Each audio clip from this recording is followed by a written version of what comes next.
दोस्तों, आज हम पानीपत के द्वितीय विश्व युद्ध के विषय में चर्चा करेंगे, जो कि इस प्रकार है। पानीपत का द्वितीय युद्ध उत्तर भारत के हेमचंद्र विक्रमादित्य, जिसका कि लोकप्रिय नाम हेमू था, और अकबर की सेना के बीच 5 नवंबर 1556 को पानीपत के मैदान में लड़ा गया था। अकबर के सेनापति खान जमान और बैरम खान के लिए यह एक निर्णायक जीत थी। इस युद्ध के फलस्वरूप दिल्ली पर वर्चस्व के लिए मुगलों और अफगानों के बीच चलने वाला संघर्ष अंतिम रूप से मुगलों के पक्ष में निर्णीत हो गया और अगले 300 वर्षों तक मुगलों के पास ही रहा। हुमायूं जो कि अकबर के पापा थे, हुमायूं की मृत्यु के समय अकबर केवल 13 वर्ष का था। 14 फरवरी 1556 को पंजाब के कलानौर में उसका राज्याभिषेक हुआ था। इस समय मुगल शासन काबुल, कंधार, दिल्ली और पंजाब के कुछ हिस्सों तक ही सीमित था।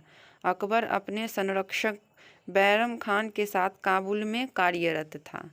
1556 में दिल्ली की लड़ाई में अकबर की सेना को पराजित करने के बाद हेमू उत्तर भारत का शासक बन गया था। इससे पहले हेमू ने अफगान शासक आदिल शाह की सेना के प्रधानमंत्री व मुख्यमंत्री के रूप में कार्य किया था। हेमू वर्तमान हरियाणा के रेवाड़ी का एक हिंदू था। 1553-1556 के दौरान हेमू ने सेना के प्रधानमंत्री व मुख्यमंत्री के रूप में पंजाब में से बंगाल तक कुल 22 युद्ध जीते थे। जनवरी 1556 में हुमायूं की मौत के समय हेमू बंगाल में था, जहां वह एक युद्ध में बंगाल के शासक मोहम्मद शाह को मारकर विद्रोह पर काबू पा लिया था। जब उन्होंने हुमायूं की मौत के बारे में सुना तो उन्होंने अपने सेना नायकों को अपने लिए दिल्ली के सिंहासन पर कब्जा करने का आदेश दिया। उन्होंने खुला विद्रोह कर दिया और उत्तरी भारत में कई युद्ध जीतते हुए उन्होंने आगरा पर हमला किया। अकबर का सेना नायक वहां से युद्ध किए बिना ही भाग खड़ा हुए।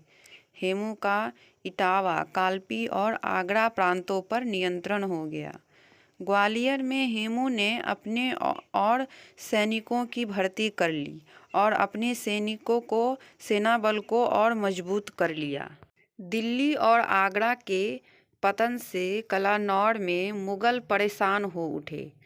कई मुगल जनरलों ने अकबर को हेमू की विशाल सेना को चुनौती देने के बजाय काबुल की तरफ पीछे हटने की सलाह दी, लेकिन बैरम खान युद्ध के पक्ष में फैसला लिया।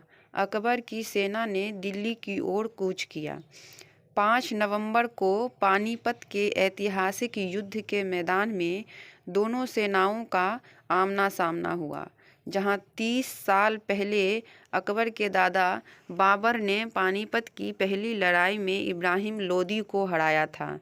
अब इस युद्ध में एक तरफ विक्रमादित्य, हेमचंद्र विक्रमादित्य और दूसरी तरफ मुगल अकबर के सेनापति बैरम खान था। हेमू ने अपनी सेना का नेतृत्व स्वयं किया। हेमू की सेना 1500 युद्ध हाथियों और उत्कृष्ट तोपखाने से सुसज्जित था।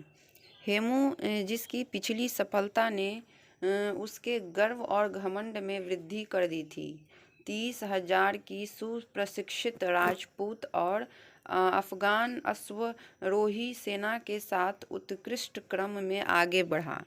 हेमू की सेना की बड़ी संख्या के बावजूद अकबर की सेना ने लड़ाई जीत ली। हेमू को गिरफ्तार कर लिया गया और मौत की सजा दी गई थी। उसका कटा हुआ सिर काबुल के दिल्ली दरवाजा पर प्रदर्शन के लिए भेजा गया था। उसके धड़ दिल्ली के पुराना किला के बाहर फांसी पर लटका दिया था ताकि लोगों के दिलों में डर पैदा हो। हेमू की पत्नी खजाने के साथ पुराना किला से भाग निकली और कभी पता नहीं चला। बैरम खान ने विरोधियों को सामूहिक हत्या का आदेश दिया, जो कि कई वर्षों तक जारी रहा। हेमू का 82 वर्षीय पिता, जो अलवर भाग गया था, 6 महीने के बाद पकड़ा गया और उसको भी मौत की सज़ा दे दी गई। अकबर ने ज़्यादा प्रतिरोध के बिना आगरा और दिल्ली पर पुनः कब्जा कर लिया। 1556 में पानीपत में अकबर की जीत भारत में मुगल सत्ता का वास्तविक बहाली थी। बंगाल तक का सारा क्षेत्र जो हेमू के कब्जे में था पर उसने कब्जा कर लिया था। दोस्तों, यह युद्ध जो कि हेमू जीत सकता था, बस एक गलती के कारण वह हार गया और मारा भी गया। वह गलती था युद्ध में अकबर की सेना द्वारा छोड़े गए औजार से, जो कि उसकी आंख में लग गया और वह आगे कुछ न कर सका और जीती हुई युद्ध वह हार गया। और बाद में हम अकबर की क्रूरता भी देखा और सुना। इस प्रकार पानीपत की इस युद्ध में अकबर की जीत और हेमू की पराजय हुई थी।